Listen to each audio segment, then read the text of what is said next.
சிவாய நமக ஓம் சிவாய நமக. இமயத்தில் இறைவா தருவாய் சரணம் சரணம்.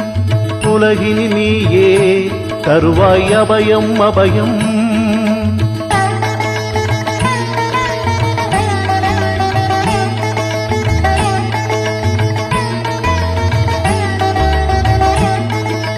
துன்பம் என்பதும் இன்பம் என்பதும் உந்தனருள்தானே.